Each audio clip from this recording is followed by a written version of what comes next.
S. அனைவருக்கும் வணக்கம். உயர்ந்த சித்திரா பௌர்ணமியாகிய இந்த நன்னாளிலே தமிழகத்தில் பிரசித்தமான கலை, பண்பாட்டு, கலாச்சாரம், கோயில்கள் இவள் அனைத்திலும் பிரசித்தி பெற்ற மதுரை மாநகரிலே சித்திரை திருவிழா. அந்த சித்திரை திருவிழாவிற்கே முத்தாய்ப்பு வைத்தது போல இன்றைய தினம் கள்ளழகர் திருமாலிருஞ்சோலை என்னும் தன்னுடைய திவ்ய க்ஷேத்திரத்திலிருந்து கிளம்பி வைகை ஆற்றிலே இறங்கக்கூடிய உயர்ந்த ஒரு திருவிழா. பக்தர்களே, நாம் இன்று சித்திரா பௌர்ணமியாகிய நல்ல நாளிலே செய்த ஒரு புண்ணியம், புதுயுகம் தொலைக்காட்சி மூலமாக அதிகாலை வேளையிலே வீட்டில் இருந்தவாறே கள்ளழகர் ஆற்றிலே இறங்கக்கூடிய ஒரு உன்னதமான ஒரு தரிசனத்தை இன்று நாம் அடைய இருக்கின்றோம். கடவுள் அவதாரம் என்ற பெயரிலே வைகுண்டத்திலிருந்து கீழே இறங்குகின்றார். ஆங்கிலத்திலே கூறுவோம், avatara is the descent of God to ascend the man up என்று.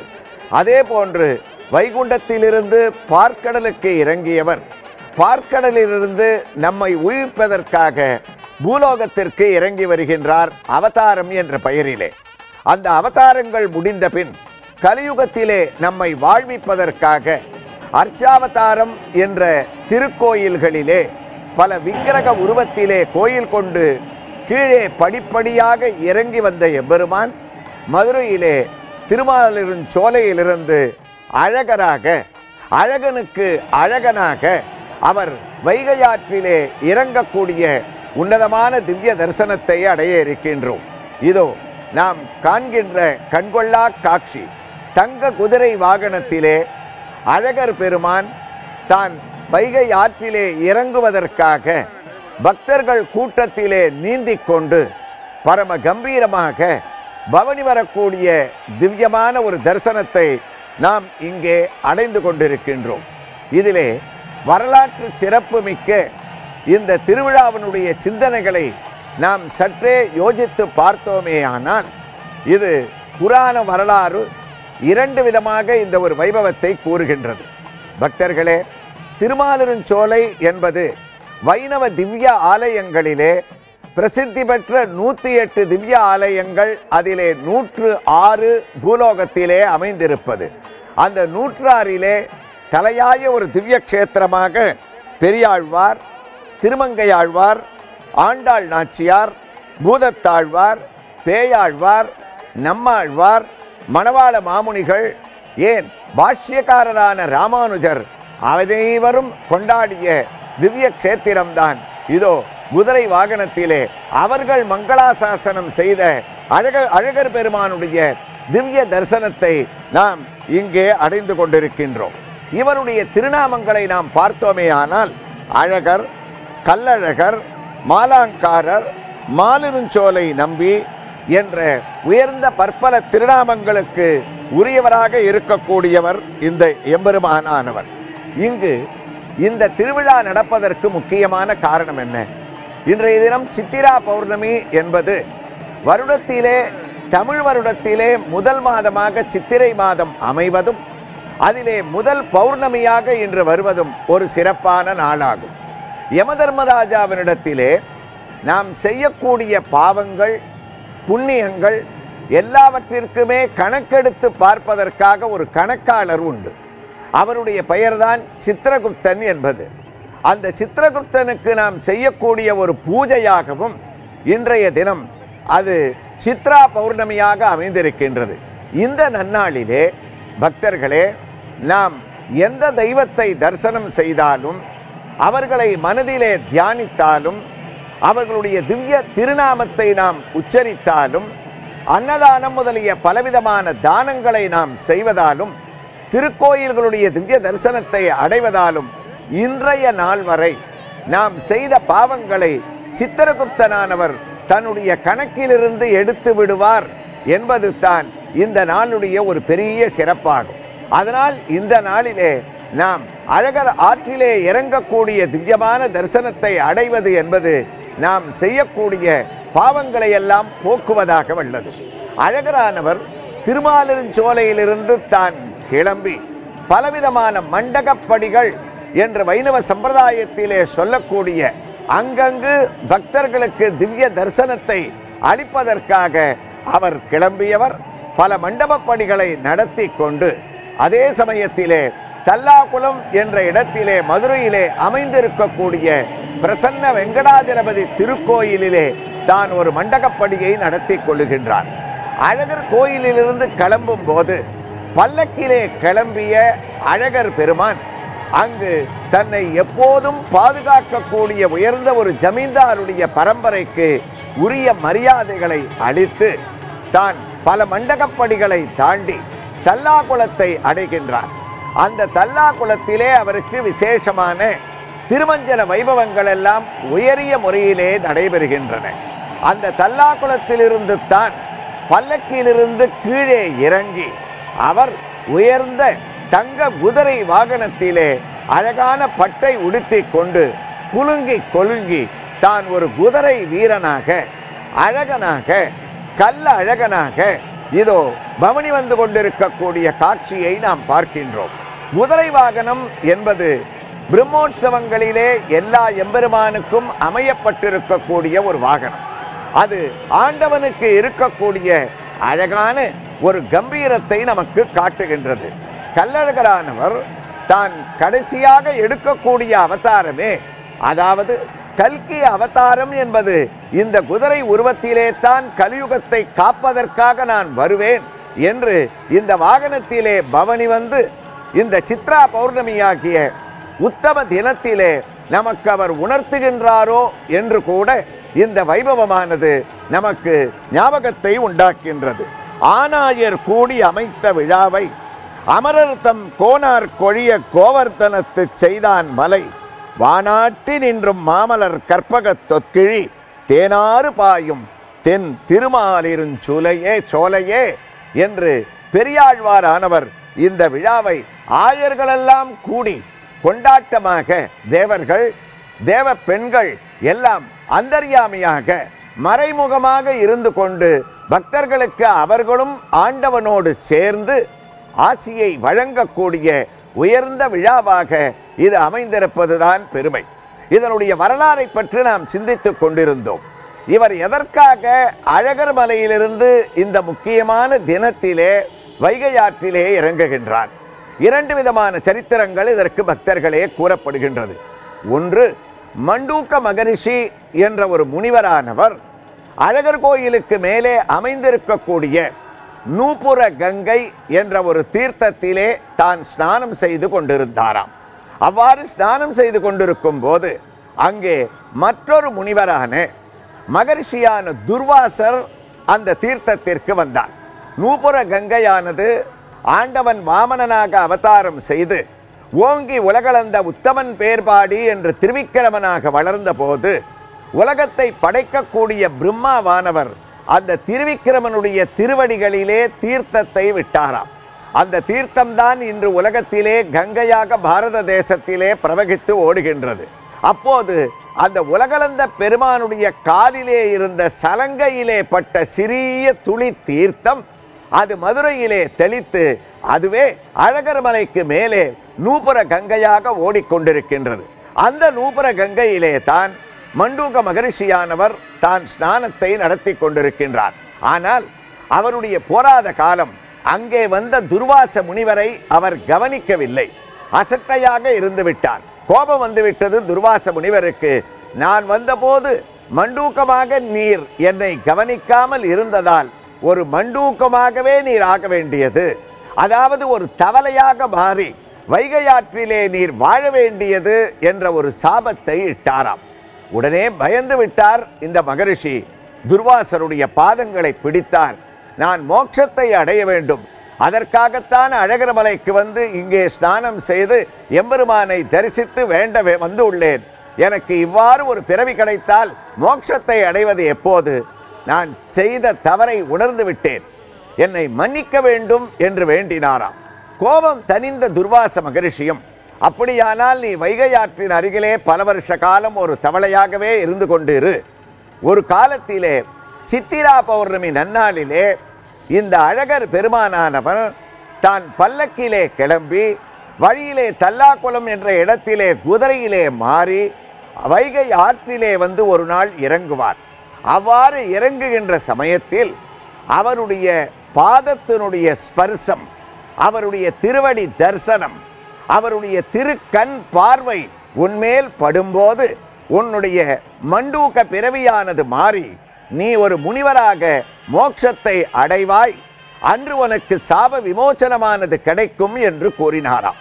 ஆக அழகர் பெருமான் துர்வாச மகரிஷி மண்டூக்க முனிவருக்கு அளித்த வாக்கை நிறைவேற்றுவதற்காக வருடா வருடம் சித்ரா பௌர்ணமி நாளிலே வைகை ஆற்றிலே இறங்கி அந்த குதிரை வாகனத்திலிருந்து திரும்புகால் செல்லும் போது கருட வாகனத்திலே மாறி தன்னுடைய பார்வையாலேயே மண்டூக மகரிஷிக்கு மோட்சத்தை அளிப்பதுதான், வைகுந்த பதவியை அளிப்பதுதான் உயர்ந்த கல்லழகர் ஆற்றிலே இறங்கக்கூடிய விழாவாக தல வரலாறானது கூறுகின்றது. பக்தர்களே, இதிலே ஒரு ஆச்சரியம்.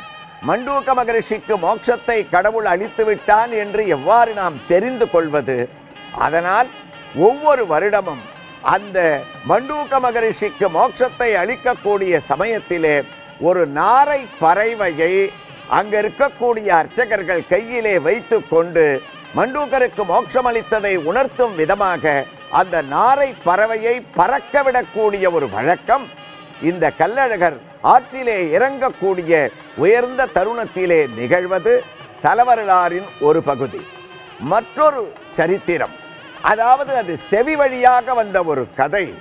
மதுரையிலே மீனாட்சி சுந்தரேஸ்வரருடைய திருக்கல்யாணத்திற்கு பிறகு இந்த அழகர் ஆற்றிலே இறங்கக்கூடிய உயர்ந்த ஒரு வைபவமானது நடக்கின்றது.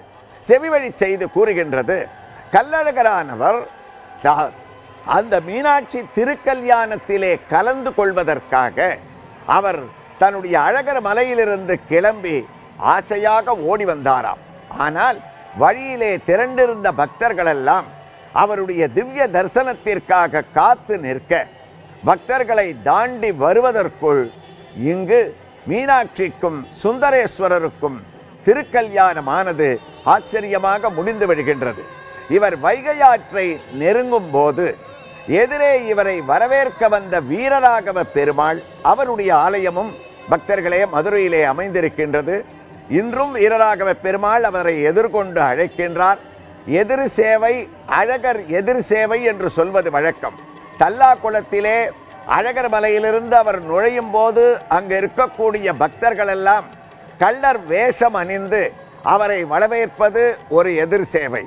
மற்றொரு எதிர் சேவை, வீரராகவ பெருமாள் மரியாதை நிமித்தமாக பெரிய பெருமாள் போன்ற ஸ்தானத்திலே இருக்கக்கூடிய அழகரானவர் திருமாலிருஞ்சோலையிலிருந்து நம்முடைய ஊருக்கு எழுந்தருளுகிறாரே என்று அவரை வரவேற்பதற்காக வைகை கரைக்கு எதிர் சேவையாக எழுந்தருளுவது என்பது அழகருடைய வைபவத்திலே மற்றொரு எதிர் சேவை. அவ்வாறு வீரராகவ பெருமாள் எதிர்கொண்டு அழைக்கும் போது கல்லழகரை கேட்கின்றார், தாங்கள் எதற்காக திடீரென்று மதுரைக்கு புறப்பட்டு வந்து கொண்டிருக்கின்றீர்கள்? இவர் கூறுகின்றார், வீரராகவ பெருமாளே, மீனாட்சியினுடைய திருக்கல்யாணத்திலே நான் கலந்து கொண்டு கன்னிகாதானம் செய்து கொடுப்பதற்காக வந்து கொண்டிருக்கின்றேன். அப்போது வீரராகவ பெருமாள் செய்தியை நம்முடைய அழகருக்கு சொல்லுகின்றார். ஏற்கனவே திருக்கல்யாணமானது குறிப்பிட்ட முகூர்த்தத்திலே அந்த நேரத்திலே நடந்துவிட்டது என்று கூறுகின்றாராம்.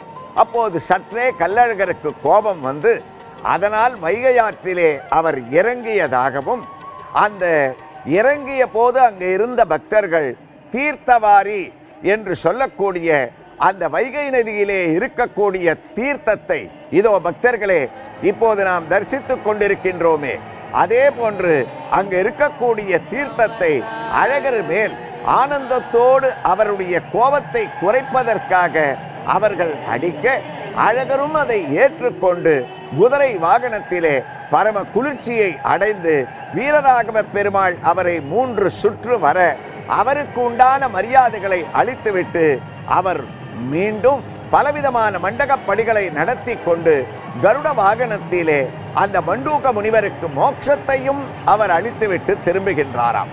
அவ்வாறு திரும்பும் போது கடைசி காட்சியாக தசாவதார காட்சிகளையும் வழியிலே ஒரு இடத்திலே அவர் அழித்துவிட்டு திரும்பக்கூடிய கிட்டத்தட்ட 5-6 நாட்கள் நடக்கக்கூடிய உயர்ந்த ஒரு வைபவம் பண்டை காலம் தொட்டு லட்சக்கணக்கிலே பக்தர்கள் இதிலே கலந்து கொண்டு இந்த திவ்ய தரிசனத்தை நாம் அடைந்தோமே ஆனால் நமக்கு பெரிய பெருமையானது ஏற்படும் என்ற ஒரு விதத்திலே ஒரு சிறப்பான தலவரலாறை கொண்ட அழகான ஒரு விழாவாக இது நடைபெறுகின்றது. இப்போது நாம் தரிசித்துக் கொண்டிருக்கக்கூடிய காட்சி அழகர் கம்பீரமாக பக்தர்கள் அழகா அழகா என்று குரல் கொடுக்க அனைத்து புறங்களிலேயும் தான் விசிறியை வைத்து கொண்டு அந்த விசிறியையும் பச்சை நிறத்திலே இருக்கும்படியாக அமைத்து உள்ளார்களாம். பச்சை பட்டுடுத்தித்தான் இந்த அழகர் இதோ கம்பீரமாக புறப்பட்டு விட்டார் வைகை ஆற்றிற்குள்ளே இறங்குவதற்காக. பச்சை பட்டு எதற்காக? பச்சை கொடி எதற்காக? நம்முடைய கேள்வி மனதிலே எழுகின்றது அல்லவா? நம்முடைய உயிர் உணவின் ஆதாரம் விவசாயம். அந்த விவசாயம் தான் செழித்து ஓங்கினால்தான் நாமெல்லாம் நலமாக இருக்க முடியும். அந்த விவசாயம் ஓங்குவதற்கு பச்சை பசேல் என்று ஆண்டாள் நாச்சியார் கூழ்வாள். ஓங்கு பெரும் சென்னல் ஊடு கயலுகள பூங்குவளை போதில் பொறிவண்டு கண்படுப்ப தேங்காதே புக்கிருந்து சீர்த்த முலை பற்றி வாங்க குடம் நிறைக்கும் வள்ளல் பெரும் பசுக்கள் நீங்காத செல்வம் நிறைந்து.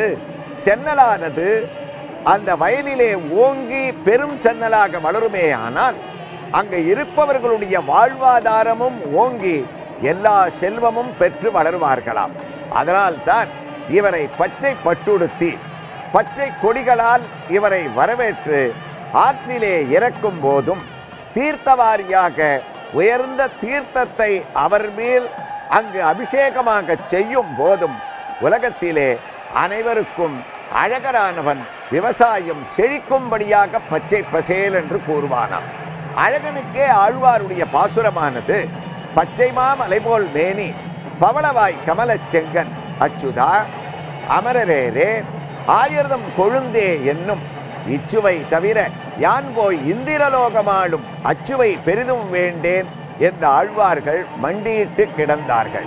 இங்கேயும் பின்னால் அழகருக்கு பச்சை பசேல் என்ற மரங்களுடைய சூழ்நிலை இயற்கையாகவே அமைந்திருக்க பின்னாலும் பச்சை வண்ணம் முன்னாலும் பச்சை கொடிகள் இவரும் பச்சை பட்டுடுத்தி கம்பீரமாக விவசாயம் செழிக்க உலக நன்மையானது ஓங்க எங்கும் மழை பெய்து அனைவருக்கும் தண்ணீர் பஞ்சம் இல்லாமல் இருக்க எதிரே வருகின்ற நீர்வீழ்ச்சி போல் இருக்கக்கூடிய தண்ணீரை குதிரையோடு எதிர்கொண்டு அழகர் வரக்கூடிய காட்சியானது உன்னதமான ஒரு வைபவமாக இங்கு கொண்டாடப்படுகின்றது. புதுயுகம் தொலைக்காட்சி மூலமாக நாம் செய்த ஒரு புண்ணியம். நேரே சென்றால் கூட இவ்வாறு நாம் தரிசிக்க முடியாத அளவிற்கு படப்பிடிப்பு குழுவினர் நமக்கு வீட்டில் இருந்தவாறே இந்த காலை வேளையிலே அழகர் பெருமானை தரிசித்து அனைத்து பலன்களையும் நாம் பெறக்கூடிய வகையிலே நாம் அடைந்திருக்கின்றோம் என்றால் உண்மையாகவே நாம் பாக்கியசாலிகள் என்றே நாம் சொல்ல வேண்டும். அழகர் பெருமானுடைய ஒரு வைபவத்தை நாம் பார்க்கும்போது ஆழ்வார்கள் எல்லாம் பலவாறு கொண்டாடி இருக்கின்றார்கள் என்று சொன்னோம். அழகர் பெருமானுக்கும் ஸ்ரீவில்லிபுத்தூரிலே இருக்கக்கூடிய ஆண்டாளுக்கும் ஒரு உயர்ந்த ஒற்றுமை உண்டு. இந்த கல்லழகர் ஆற்றிலே இறங்குவதற்கு முன்னால் பிரசன்ன வெங்கடாஜலபதி திருக்கோயிலிலிருந்து கிளம்பினார் என்று கூறினோம் அல்லவா? அவ்வாறு கிளம்பும் போது ஸ்ரீவில்லிபுத்தூரிலிருந்து ஆண்டாள் நாச்சியார் அழகருக்கு ஒரு அழகான பச்சை பட்டு வஸ்திரத்தையும் திருமாலையையும் அழகான ஒரு கிளியையும் அனுப்பி வைக்கின்றாளாம். இதோ உன்னதமான பூமாரி பொழியக்கூடிய ஒரு காட்சியோடு பரம கம்பீரமாக அழகன் அதை ஏற்றுக்கொண்டு வைகையை நோக்கி சென்று கொண்டிருக்கக்கூடிய உன்னதமான திவ்ய தரிசனத்தை இங்கே நாம் அடைந்து கொண்டிருக்கின்றோம். ஆண்டாள் நாச்சியாரை பற்றி நாம் குறிப்பிட்டோம் அல்லவா? வருடா வருடம் இந்த அழகர் ஆற்றிலே இறங்கக்கூடிய தினத்திலே ஆண்டாள் நாச்சியாருடைய திருமாலையானது கிளியோடு அழகருக்கு வந்து சேருகின்றது. பிரசன்ன வெங்கடாஜலபதி கோயிலிலே அதைத்தான் சார்த்தி கொண்டு அழகர் பெருமிதத்தை அடைகின்றார். அதனாலன்றோ ஆண்டாளுக்கு சூடி கொடுத்த சுடர்கொடி என்ற திருநாமமும் ஆச்சரியமாக நம்மால் பக்தியுடன் அழைக்கப்படுகின்றது. அதை தான் வாங்கி கொண்டு ஆண்டாளுக்கு பிரதி மரியாதையாக தான் ஆற்றிலே இறங்குவதற்கு கிளம்புவதற்கு முன்னாலேயே அழகர் தன்னுடைய பட்டு வஸ்திரத்தையும் தான் களைந்த ஒரு மாலையையும் ஆண்டாள் நாச்சியாருக்கு கொடுத்து அனுப்புகின்றாளாம். ஆண்டாள் நாச்சியாருக்கும் அழகருக்கும் இருக்கக்கூடிய ஒரு தொடர்பு இருக்கின்றதே, ஆச்சரியமான ஒரு சம்பவம். ஸ்ரீவில்லிபுத்தூரிலே ஆண்டாள் நாச்சியார் அரங்கனையே தன் மணாளனாக அடைய வேண்டும் என்று தான் திருப்பாவையை ஏற்றினாள். வங்கக்கடல் கடைந்த மாதவனையும் கேசவனையும் அடைய வேண்டும் என்று நினைத்த ஆண்டாளுக்கு திருப்பாவை பாசுரங்கள் எழுதியும் அது கைகூடாததால் நாச்சியார் திருமொழி என்ற ஒரு திவ்ய பிரபந்தத்தை எழுதினாள். நாச்சியார் திருமொழியிலே வாரணமாயிரம் சூழ வலம் செய்து நாரணன் நம்பி நடக்கின்றான் நின்னதிர் பூரண பொற்குடம் வைத்து புறமெங்கும் தோரணம் நாட்ட கணா கண்டேன் தோழியினான் என்று கனவையும் தான் கண்டான். ஆனால் அந்த கனவு உடனே மெய்ப்பிக்கவில்லை. அப்போது ஆண்டாள் நாச்சியார் ஸ்ரீவில்லிபுத்தூரில் இருந்து கிளம்பி நமக்கு அரங்கனோ ஸ்ரீவில்லிபுத்தூரிலே இருக்கக்கூடிய வடபெருங்கோயில் உடையானோ நமக்கு செவிசாய்க்கவில்லை. நாம் நேரே திருமாலிருஞ்சோலைக்கு சென்று அழகனுக்கு அழகனான கல்லழகரிடத்திலே நாம் முறையிடுவோம் என்று ஸ்ரீவில்லிபுத்தூரில் இருந்து இந்த தெய்வத்தை நம்பி யாரை இப்போது குதிரை வாகனத்திலே நாம் தரிசித்துக் கொண்டிருக்கின்றோமோ அவளிடத்திலே ஆண்டாள் நாச்சியார் வந்து தன்னுடைய பிரார்த்தனையை முறையிட்டாளாம். கல்லழகா, எனக்கும் அரங்கனுக்கும் நீதான் திருமணத்தை முடித்து வைக்க வேண்டும். அவ்வாறு முடித்து வைத்தாயே ஆனால் ஆண்டாளான நான் செய்து கொள்ளக்கூடிய பிரார்த்தனை என்ன தெரியுமா? என்ன வேண்டுதல் தெரியுமா?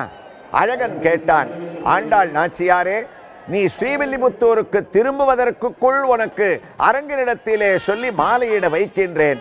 எனக்கு என்ன பிரார்த்தனையை நீ செலுத்துவாய் என்று கேட்டபோது ஆண்டாள் நாச்சியார் கூறுகின்றாள், அதான் ஆண்டாளுக்கும் அழகருக்கும் இருக்கக்கூடிய தொடர்பு.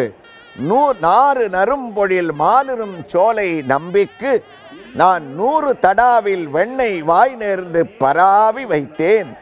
100 தடா நிறைந்த அக்கார வடிசல் சொன்னேன் ஏறு திருவுடையான் இன்று வந்து இவை கொல்லுங்களோ.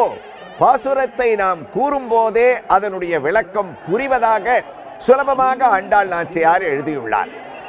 எனக்கும் அரங்கனுக்கும் நீ விவாகத்தை நிச்சயம் செய்தால், மனமுடித்து வைத்தால், அழகனான உனக்கு 100 அண்டாவில் 100 தடாவில் உயர்ந்த வெண்டையையும், ஏனென்றால் அழகர் பெருமான் கண்ணனுடைய மறு அவதாரம் என்று ஆழ்வார்கள் இங்கே வர்ணிக்கின்றார்கள். அப்போது கண்ணனுக்கு பிடித்தது என்ன? நவநீத கிருஷ்ணன் என்று அவனுக்கு பெயர். அந்த முழுதும் வெண்ணெய் அலைந்த குலுங்கும் விளையாடு புழுதியும் கொண்டு என்று உயர்ந்த ஓம் நமோ நாராயணாயா என்ற அஷ்டாட்சர மந்திரத்துக்கு உட்பொருளாக விளங்கக்கூடியவன் அழகன். அவனே கண்ணன். அவனுக்கு பிடித்த 100 தடா அக்கார வடிசல், 100 தடா வெண்ணெய். அக்கார வடிசல் என்பது ஒரு விசேஷமான ஒரு பாயசம். அதை 100 அண்டாவிலேயும் வெண்ணெயையும் சமர்ப்பிப்பதாக அழகரிடத்திலே வேண்டிக் கொண்டு ஆண்டாள் நாச்சியார் ஸ்ரீவில்லிபுத்தூருக்கு திரும்புகின்றாள். நம்முடைய அழகன் மாயன் அல்லவா? உடனே திருமாலிருஞ்சோலையிலிருந்து அரங்கனை அழைத்தான். அந்த பெண்ணை கஷ்டப்படுத்தாதே, உடனே திருமணம் செய்து கொள். பெரியாழ்வாருடைய கனவிலே சென்று அவளை மணமுடிப்பாயாக. அப்போது தான் எனக்கு 100 தடா அக்கார வடிசலும் வெண்ணையும் கிடைக்கும் என்று அழகன் உத்தரவிட அரங்கனும் ஆண்டாளை மணமுடித்தான். ஆனால் ஆண்டாள் நாச்சியார் அந்த பிரார்த்தனையை நிறைவேற்ற முடியவில்லை. காரணம், ஆண்டாளை திருக்கல்யாணம் செய்து கொண்ட அரங்கன் அடுத்த நிமிடமே அவளை தன்னிடத்திலே ஐக்கியப்படுத்தி தன்னுடைய கருவறைக்குள் கர்ப்ப கிரகத்திற்குள்ளே ஆண்டாளை அழைத்து கொண்டு விட்டான். கோதை நாச்சியாருக்கு பெரிய குறையாம். நாம் அழகரிடத்திலே பிரார்த்தனையை செய்து கொண்டோமே, செய்ய முடியவில்லையே, அவர் சொன்னதை நிறைவேற்றினாரே. ஒவ்வொரு நாளும் அவர் திருமாலிருஞ்சோலை மதுரையிலே வெண்ணையும் அக்கார வடிசலும் எங்கே எங்கே என்று ஏங்கிக் கொண்டிருக்கின்றாரே என்று நினைத்த போது ஆச்சரியமான சம்பவம், பொருத்தமான சம்பவம். நாம் இந்த வருடத்திலே பாஷ்யக்காரர், ராமானுஜர், உடையவர், எதிராஜர், திருப்பாவை ஜீயர் என்று கொண்டாடக்கூடிய ராமானுஜருடைய 1000வது ஆண்டை நாம் முடித்துக் கொண்டிருக்கின்றோம். இந்த தருணத்திலே ராமானுஜர் கேள்விப்பட்டாராம், ஆண்டாள் இந்த பிரார்த்தனையை செய்து கொண்டாள் என்று. உடனே ஆண்டாளுக்காக அந்த பிரார்த்தனையை, எந்த பிரார்த்தனையை, 100 அண்டா வெண்ணையையும் அக்கார வடிசலையும் சமர்ப்பிப்பதற்காக ராமானுஜர் திருமாலிருஞ்சோலையை அடைந்தார். ஆண்டாள் சார்பாக தான் அந்த பிரார்த்தனையை செலுத்தினார். எம்பெருமானும் மனமகிழ்ந்தார். உடனே இந்த சுவையான ஆனந்தமான தகவலை தெரிவிப்பதற்காக ராமானுஜர் ஸ்ரீவில்லிபுத்தூருக்கு விழைந்தாராம். ஆண்டாள் நாச்சியாரிடத்திலே சொல்ல வேண்டும். அதற்குள் அழகர் பெருமான் என்ன செய்தான்? ஆண்டாளுக்கு தன்னுடைய நன்றியை செலுத்தி விட்டான்.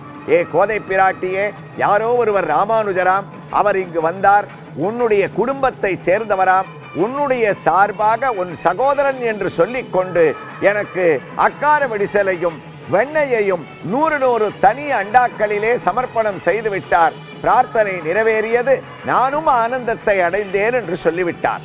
ஆண்டாளுக்கு ஆச்சரியம். யார் இந்த ராமானுஜர்? யார் இந்த நம்முடைய சகோதரர்? நம்முடைய பிரார்த்தனையை இவ்வாறு நிறைவேற்றி இருக்கின்றாரே என்று நினைக்கும் போது இந்த செய்தியை தெரிவிப்பதற்காக ராமானுஜர் ஸ்ரீவில்லிபுத்தூர் கோயிலுக்குள்ளே நுழைகின்றார். அப்போது ஆண்டாள் நாச்சியாருடைய உற்சவ விக்கிரகம் அர்ச்சா திருமேனி கருவறைக்குள்ளிலிருந்து ராமானுஜரை வரவேற்பதற்காக 10 அடி முன்னால் வந்து கையை கூப்பி, அழகர் பெருமானிடத்திலே என் பிரார்த்தனையை நிறைவேற்றிய தாங்கள் என்னுடைய அண்ணா, என்னுடைய அண்ணாவே வருக என்று கையை கூப்பி வரவேற்றாளாம். அதனால்தான் ராமானுஜருக்கு பெரும்போதூர் மாமுனிக்கு பின்னானாள் வாழியே, ஆண்டாள் நாச்சியாருக்கு அண்ணனாக நீரிருப்பதும் உம்முடைய பின்னால் வந்து தங்கையாக ஆண்டாள் நாச்சியார் இருப்பதும் பெரிய வைபவம் என்று நாம் கொண்டாடுகின்றோம்.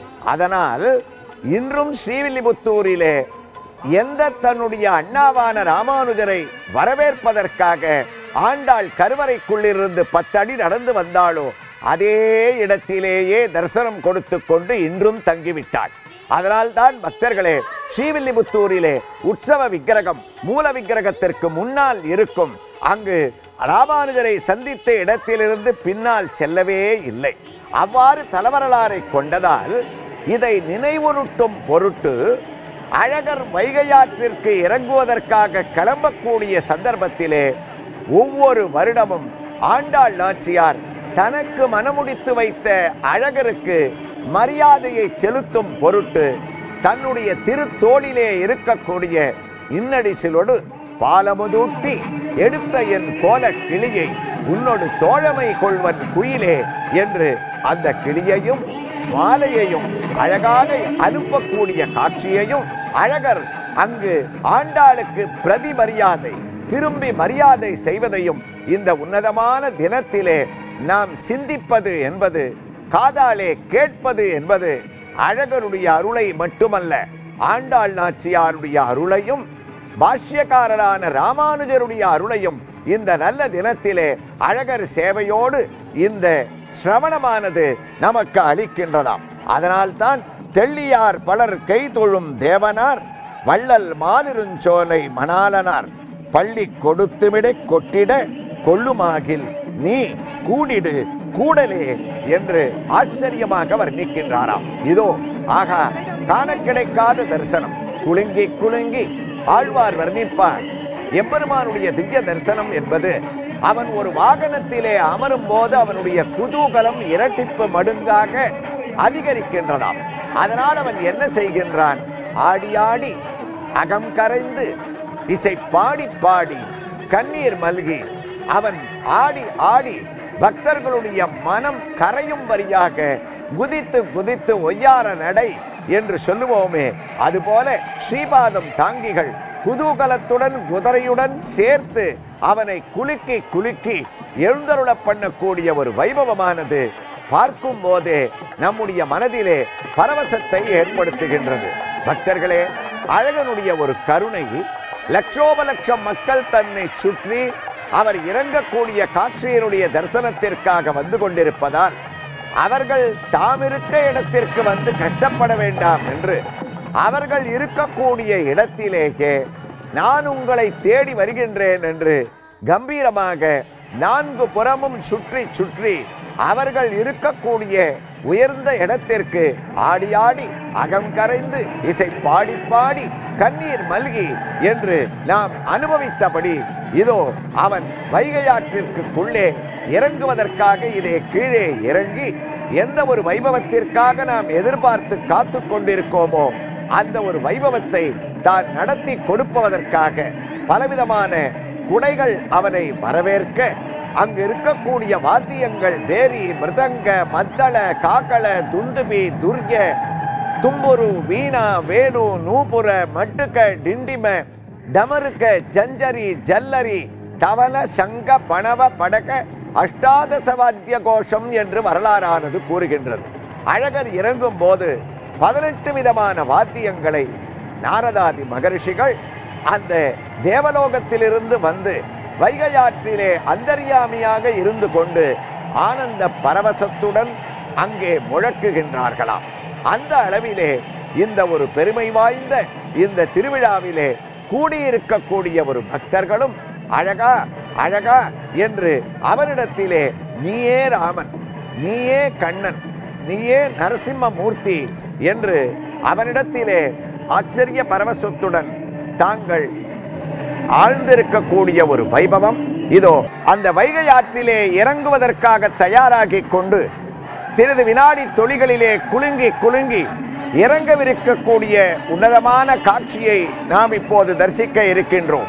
இதோ வைகை ஆற்றிலே இறங்குவதற்காக அழகா அழகா என்று பக்தர்கள் குதூகலிக்க வரதரானவர் ஆச்சரியமாக வரதனாகவும் கோவிந்தனாகவும் கண்ணனாகவும் ராமனாகவும் காட்சியளிக்கக்கூடிய பல வைபவம் நிறைந்தவன் நீ என்று ஆழ்வார்கள் போட்டி போட்டு கொண்டு வர்ணித்த அழகர் பெருமான் பச்சை பட்டுடுத்தி கம்பீரமான இந்த குதிரை வாகனத்திலே அவன் மட்டுமல்லாமல் குதிரையும் மாலைகளும் அவனுடைய திருவாபரணங்களும் ஆபரணமும் பல பலவே என்று குலுங்க ஓம் நமோ நாராயணாயா என்ற அஷ்டாட்சர மந்திரத்தினுடைய உட்பொருள் உரித்தவன் நான் புலந்தரும் செல்வம் தந்திடும் அடியார் படுதுயராயினவெல்லாம் நலந்தரும் செய்யும் நீள்விசும் வருளும் அருளோடு பெருநிலமளிக்கும் வலந்தரும் மற்றும் தந்திடும் பெற்ற தாயினும் ஆயின செய்யும் நலந்தரும் சொல்லை நான் கண்டு கொண்டேன்.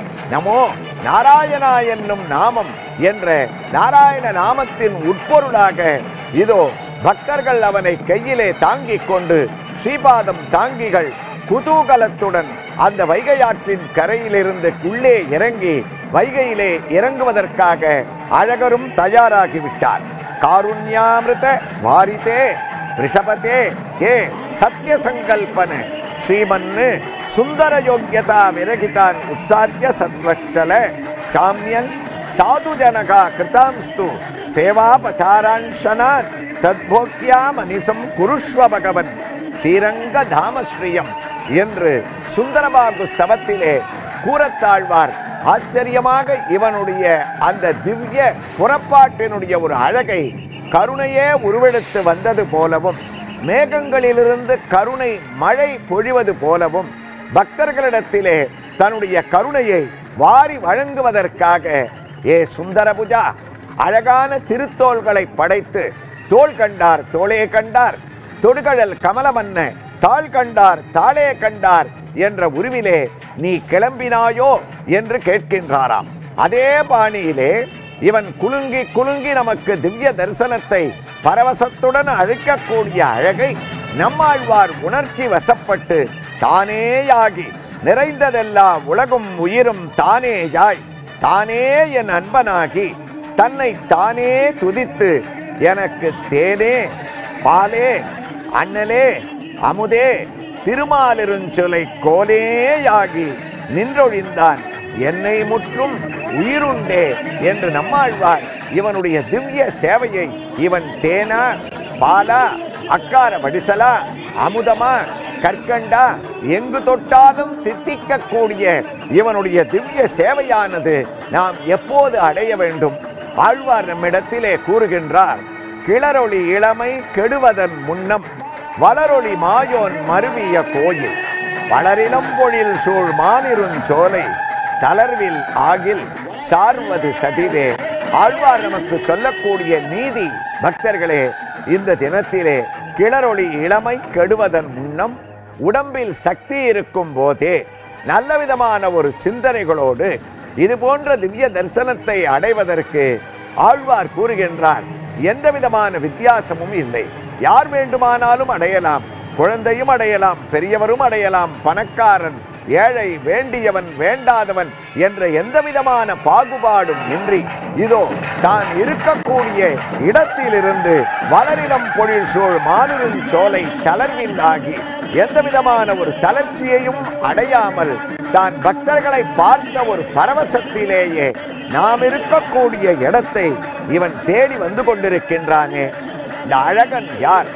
இதோ இந்த ஆற்றிலே இறங்கக்கூடிய அழகனானவன் திருமாலிருஞ்சோலை மலையே, திருப்பார் கடலே, என் தலையே, திருமால் வைகுந்தமேதன் திருவேங்கடமே, எனது உடலே, அருமாமானத்து எனது உயிரே, மனமே, வாக்கே, கருமமே, ஒரு மானொடியும் பிரியா என் ஊழி முதல்வன் நீ ஒருவனே என்று நம்மாழ்வார் எவ்வாறு அன்று குதூகலித்தாரோ அதே போன்று பக்தர்கள் வெள்ளம் இவனுடைய திவ்ய தரிசனத்திலே உன்னை ஒருபோதும் நாங்கள் பிரிய மாட்டோம் என்று லட்சக்கணக்கிலே இங்கு கூடியிருக்கக்கூடிய வைகை ஆற்றிலே இருக்கக்கூடிய பக்தர்களுடைய மனோபாவமானது நாம் இப்போது சிந்தனை செய்த பாசுரத்தை நினைத்து பார்த்தோமே. ஆனால் இவன் ஆற்றிலே இறங்கக்கூடிய வைபவமானது எவ்வளவு பிரசித்தியாக அமைந்திருக்கின்றது என்பது நமக்கு புரியுமாம்.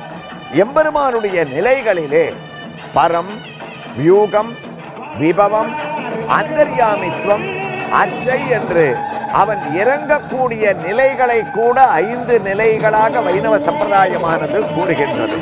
அதாவது பரம் என்பது முதல் நிலை. வைகுண்டத்திலே எம்பெருமான் பரமபதநாதனாக ஸ்ரீதேவி, பூதேவி, நீலாதேவி சமேதனாக அவன் உன்னத அமர்ந்த திருக்கோலத்திலே எழுந்திருப்பது பரம். அங்கிருந்து அவன் இரண்டாவது இறங்குவது என்பது வியூகம் என்று பெயராம். அதைத்தான் ஆண்டாள் நாச்சியார் வையத்து வாழ்வீர்கள் நாமும் நம் பாவைக்கு செய்யும் கிரிசைகள் கேளீரோ பார்க்கடலுள் பையத்து என்ற பரமனடி பாடி. இரண்டாவது நிலை பார்க்கடலிலே பையத்துருள்வது, பையத்து உறங்குவது, அமைதியாக உறங்கக்கூடிய நிலை. அங்கும் நாம் அவனை சென்று தரிசிக்க முடிவதில்லை. ஏனென்றால் நாம் பூலோகத்திலே இருக்கின்றோம். பார்க்கடல் எங்கே இருக்கின்றது? நம்மால் செல்லுவது என்பது முயலாத காரியம். அதனால் அழகன் பார்க்கின்றான், நாம் இன்னும் இறங்குவோம் என்று. மூன்றாவது நிலை விபவம், அதாவது அவதாரங்கள் இருக்கின்றதே, தசாவதாரங்கள் என்று 10 அவதாரத்தை குறிப்பிடுவோமே, அந்த அவதாரங்களுக்கு விபவம் என்று பெயராம். தான் கீழே இறங்குகின்றான். வத்ஸ்ய, கூர்ம, வராக, நரசிம்ம, வாமன என்று பற்பல அவதாரங்கள் எடுத்து அந்தந்த யுகத்திலே நம்மோடு பழகுகின்றான். அப்போதும் ஆழ்வார் குறிப்பிடுகின்றார், நமக்கெல்லாம் ஒரு கவலை, அழகா நீ ராமனாகவும் கண்ணனாகவும் திருவயோத்தியிலேயும் நந்தகோகுலத்திலேயும் வளர்ந்த போது நாங்கள் அப்போது உன்னோடு பிறந்து உன்னுடைய திவ்ய தரிசனத்தை அடைந்தோமா இல்லையா என்பது எங்களுக்கு தெரியாது.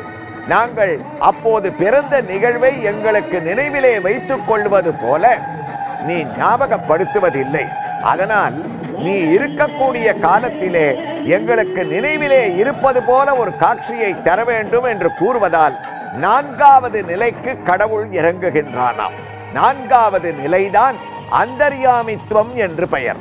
அதாவது பக்தியோடு நெஞ்சுருகி, காதலாகி, கண்ணீர் மல்கி, கசிந்து, உருகி தன்னை நினைக்கக்கூடிய பக்தர்களான நம்முடைய உள்ளத்திலே பகவான் குடிகொள்ளக்கூடிய ஒரு வைபவம் இருக்கின்றதே, அந்த நிகழ்வுக்குத்தான் அந்தர்யாமித்துவம் என்று பெயர். உள்ளே வந்து குடிகொள்வது. பொன்னை கொண்டு உரைகள் மீதே நிறமர உரைத்தாற் போல் உன்னை கொண்டு என் நாவகம்பால் மாற்றின்றி உரைத்துக் கொண்டேன். உன்னை கொண்டு என்னுள் வைத்தேன், என்னையும் முன்னிலிட்டேன்.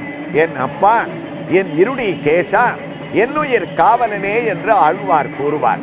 இதோ பக்தர்களை நோக்கி அவர்களுடைய மனத்திலே குடிகொள்வதற்காகவும் வைகை ஆற்றிலே இறங்குவதற்காகவும் மண்டூக மகரிஷியினுடைய சாபத்தை நீக்கி அவருக்கு மோட்ச சாம்ராஜ்யத்தை அளிப்பதற்காகவும் வந்து கொண்டிருக்கக்கூடிய பவனி வரக்கூடிய அழகன் ஓடி வந்து நம்முடைய மனதிலே குடிக்கொள்ளுவானாம்.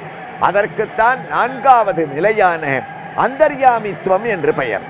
இந்த 4ஐயும் விட உயர்ந்த நிலை என்னவென்றால் 5வது கடைசியாக கடவுள் இறங்குவது என்பது கலியுகத்திலே அர்ச்சை என்று பெயர். அர்ச்சாவதாரம். அர்ச்சை என்றால் என்ன?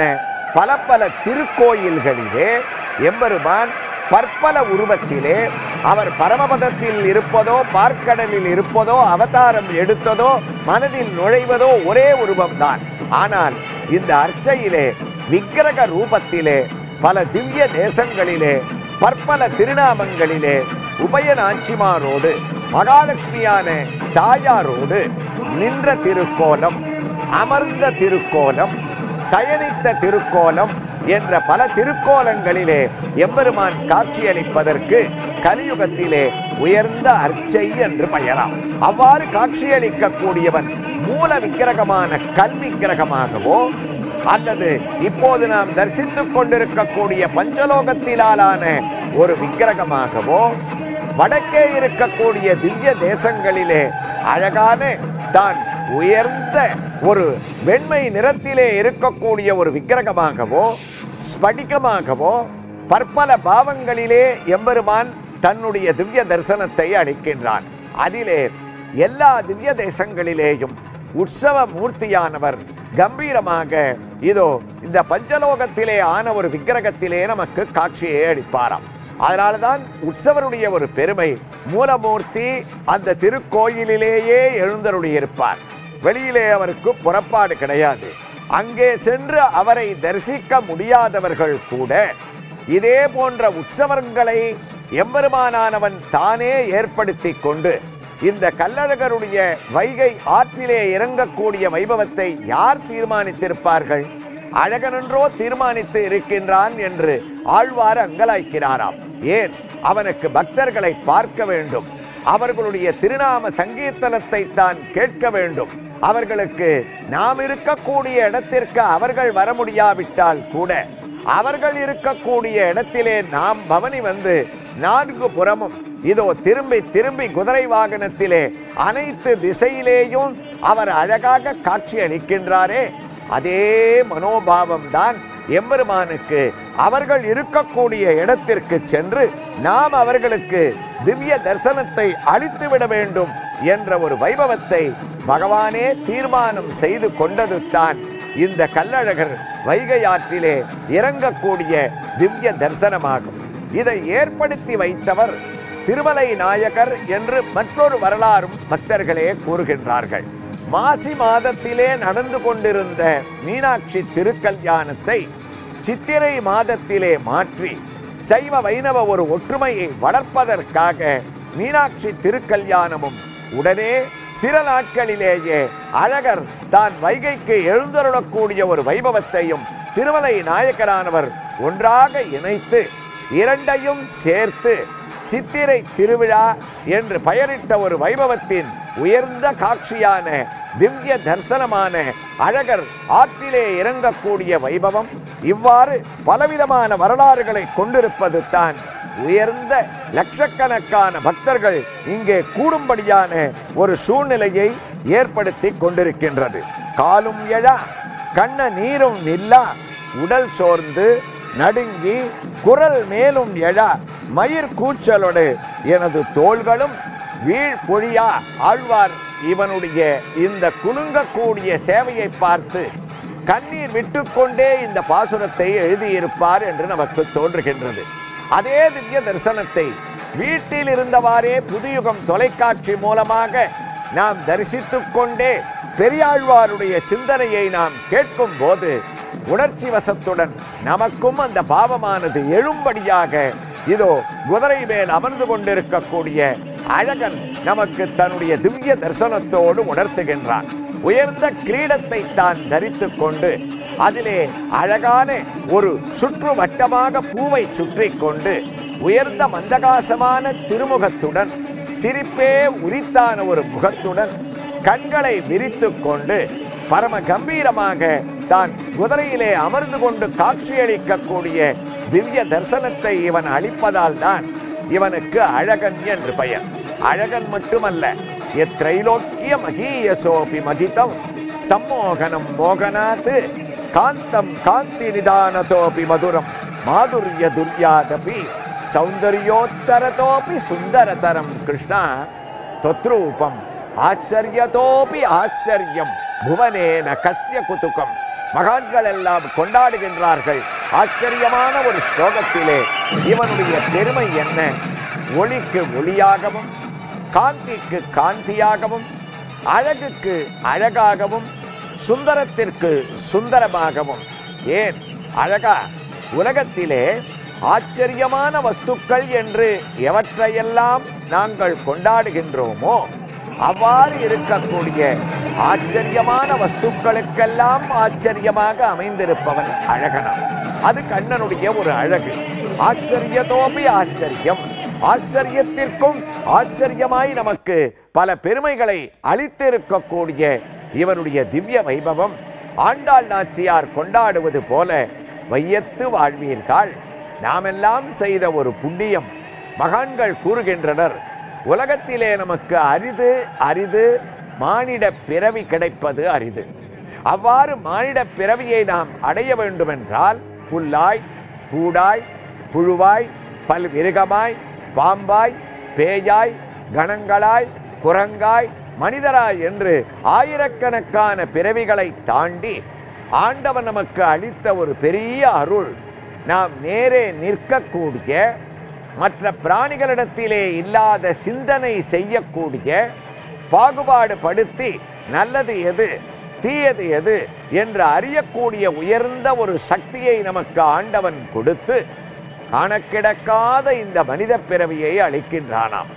அவ்வாறு மனித பிறவியை நாம் அடையும் போது அதிலே நம்முடைய கடமையானது இந்த பிறவியை அளித்த, நமக்கு கை கால் கண் மூக்கு என்ற 5 இந்திரியங்களை அளித்த பகவானுக்கு ஏதாவது ஒரு இந்திரியம் மூலமாக நம்முடைய நன்றியை செலுத்தி வாழ்க்கையிலே நாம் புண்ணியங்களை சேகரிக்க வேண்டுமாம். அதனால்தான் உலகத்திலே உயர்ந்தவர்கள் யார் என்றால், வைகுண்டமாகிய மோட்ச உலகத்திலே இருப்பவர்களும் உயர்ந்தவர்கள் அல்ல, தேவலோகத்திலே இருப்பவர்களும் உயர்ந்தவர்கள் அல்ல, பிரம்மலோகத்திலே இருப்பவர்களும் உயர்ந்தவர்கள் இல்ல. ஆண்டாள் குறிப்பிட்டால் வையத்து வாழ்வீர்கள் ஹந்த பாக்யம் ஜனானாம். பூலோகத்திலே பிறவியை எடுக்கக்கூடிய புண்ணியத்தை யார் அடைந்தார்களோ அவர்கள் வைகுண்டவாசிகளை விட, கைலாசவாசிகளை விட, தேவதைகளை விட அவர்கள் பெருமை படைத்தவர்களாக அங்கே கருதப்படுகின்றார்களாம். வைகை ஆற்றிலே இதோ ஆச்சரியமாக அழகர் இறங்கி கம்பீரமாக அங்கு பூவால் பக்தர்கள் எல்லாம் அவர்களுக்கு பூமாரி பொழியக்கூடிய காட்சியும், தண்ணீரிலே அழகரை குளிர வைத்து அதனுடைய ஸ்பரிசத்தை தான் அடையக்கூடிய உயர்ந்த சித்திரா பௌர்ணமியாகிய இந்த நல்ல நாளிலே அழகருடைய திவ்ய தரிசனம், அந்த திவ்ய தரிசனத்திற்குண்டான காரணங்கள், ஆழ்வார்கள் ஆச்சாரிய சிரேஷ்டர்கள் அவரிடத்திலே ஈடுபட்ட ஒரு வைபவங்களை எல்லாம் புதுயுகம் தொலைக்காட்சி மூலமாக நேரே சென்றால் கூட காண கிடைக்காத ஒரு திவ்ய தரிசனமாக நாம் அடைந்து கொண்டிருக்கக்கூடிய இந்த சூழ்நிலையிலே பக்தர்களே, இந்த திவ்ய தரிசனத்தை அடைந்த நமக்கு வாழ்விலே வேண்டுபவனை எல்லாவற்றையும் தருபவன் அழகன். நம்முடைய குறைகள் நீங்க பெற்று என்னென்ன பிரார்த்தனைகளை அவனிடத்திலே குதிரை வாகனத்திலே நாம் இப்போது செய்து கொள்ளுகின்றோமோ அனைத்தையும் அவன் நிறைவேற்றி ஆண்டாள் நாச்சியார் குறிப்பிட்டது போல செங்கன் திருமுகத்து செல்வத் திருமாலால் எங்கும் திருவருள் பெற்று இன்புறுவோம் என்ற ஒரு பலனை நாம் அழகன் மூலமாக அடைவோமாக. அந்த ஒரு உயர்ந்த ஒரு வைபவம் அழகனானவன் நமக்கு அளித்திருக்கின்றான். எங்கும் திருவருள் பெற்று இன்புறுவோம் என்று நாம் குறிப்பிட்டோம். அழகனுக்கு அழகனான அவன் நாம் வீட்டில் இருந்தவாறே இந்த திவ்ய தரிசனத்தை அடைந்ததற்காக எல்லா செல்வங்களும் பெற்று பல நலனை சித்ரா பௌர்ணமியாகிய நன்னாளிலே அழகனிடத்திலே வேண்டுவோம். அவனும் நமக்கு அருளுட்டும். எல்லா திருவருளும் பெற்று இன்புறுவோமாக. கோவிந்தா ஹரி கோவிந்தா ஹரி கோவிந்தா ஹரி கோவிந்தா.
ராஜா